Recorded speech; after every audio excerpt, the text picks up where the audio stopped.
हाँ भैया, हम ब्यास जख्मी जितेंद्र सब भोजपुरिया भाई के दोनों हाथ जोड़ के प्रणाम बा। हम अपन एगो छठ पूजा के एल्बम रोज सबके सामने प्रस्तुत कर रहल बनी। हमरा आशा ना बल्कि फुल विश्वास बा कि रोज सबके अच्छा जरूर लगी। ई माई सरस्वती के दिन बा, रउआ सभे के आशीर्वाद बा। हम माननीय हमारे गुरु हमारे पिताजी कुछ में के आशीर्वाद बा कि हम कुछ गीत लिखे ले, गाई ले, कुछ बजाई ले जा। यदि गीत लिखे में या गाँव में कोनो प्रकार के हमसे गलती होके तो रउआ सभे हमरा के माफ करे। हाँ भैया, एगो गरीब परिवार की औरत छठ भूखल बड़ी, पैसा के अभाव में उनका घरे कोनो फल मूल के व्यवस्था नहीं खे। सब लोग घाटे जा रहल बा, इहो बेचारी रोड़ो के घाटे जा रहल बाड़ी। जाके रोड़ो के छठी माई के लगे कैसे कहत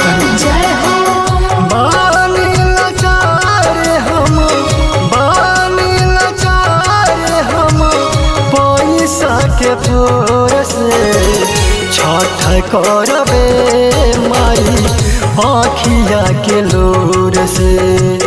छठ करबे माई आँखिया के लोर से। बानी लाचार हम पैसा के तोर से छठ करबे माई आँखिया के लोर से। छठ करबे माई आँखिया के लोर से। जय जय माँ, जय हो, जय जय माँ, जय हो। Music by Amit Singh.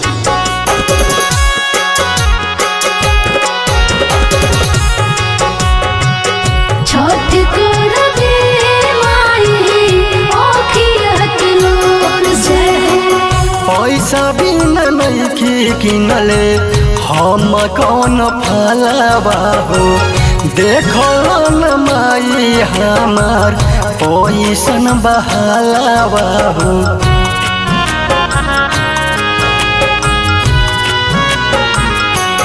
जय हो।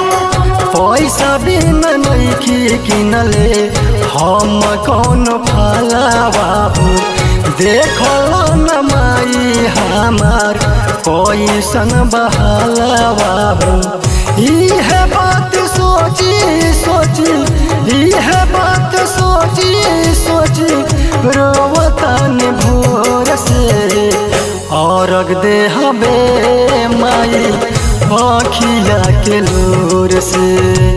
छठ करबे माई आँखिया के लोर से।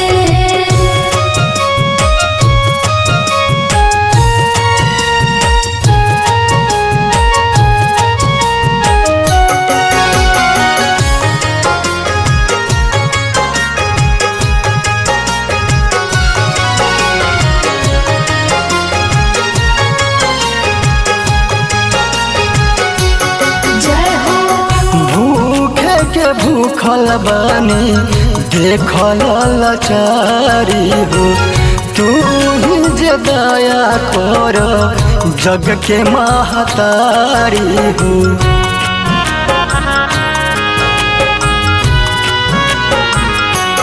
जय हो। भूखे के भूखल बानी देखल लाचारी हो। तू ही जे दया कर जग के महतारी हो। सारा गाज बाटे मन में, सारा गाज बाटे मन में पूजा करती सोर से। औरग दे हबे माई आँखिया के लोर से। छठ करबे माई आँखिया के लोर से। जय जय माँ, जय हो, जय जय माँ, जय हो।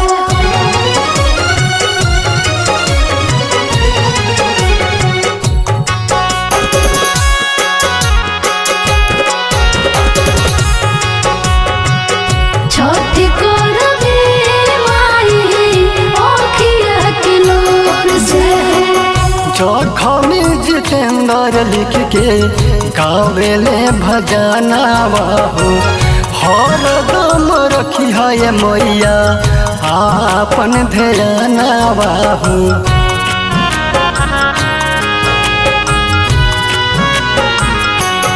जय हो जखमी जितेंद्र लिख के गावेले भजनवा हो।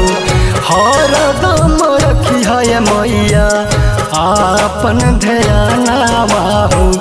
जोरला नना पामई जोरला नना पामई ऐसन कमजोर से अर्घ देहबे माई आखिया के लोर से छठ कर